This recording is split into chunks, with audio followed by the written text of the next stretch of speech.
কোরবানির গোশকে 3 দিনের বেশি রাখলে এটা কি হারাম হয়ে যায়? এই প্রশ্নের উত্তর শুনলে আপনারা পুরো অবাক হয়ে যাবেন।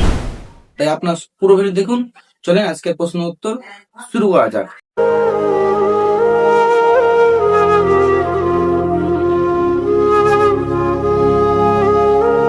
প্রথম প্রশ্ন হলো, কোরবানির গোশত কি 3 দিনের বেশি রাখা যাবে?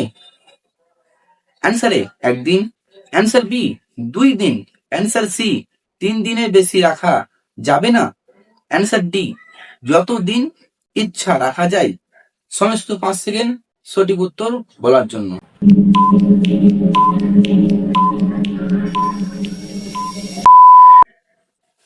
সঠিক উত্তর হলো অ্যান্সার ডি, যতদিন ইচ্ছা রাখা যায়। দ্বিতীয় প্রশ্ন, আমার বন্ধুদের কোরবানি গোশ ফ্রিজে জমিয়ে রাখা কি ঠিক? অ্যান্সার এ ঠিক না, অ্যান্সার বি হারাম, অ্যান্সার সি ঠিক আছে, অ্যান্সার ডি শুধু 1 দিন। সময় শুধু 5 সেকেন্ড সঠিক উত্তর দেওয়ার জন্য।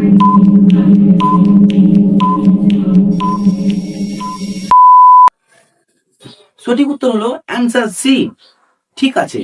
আপনারা কয়টা পেরেছেন কমেন্টে বলে যাবেন, এবং কুরবানিতে যে প্রশ্নগুলো আপনারা পারেন না সেই প্রশ্নগুলো জানতে হলে আমার কমেন্ট বক্সে লিখে যাবেন, এবং এমন প্রশ্ন জানার জন্য আমার এই নুরুল মারফত চ্যানেলকে সাবস্ক্রাইব করতে ভুলবেন না।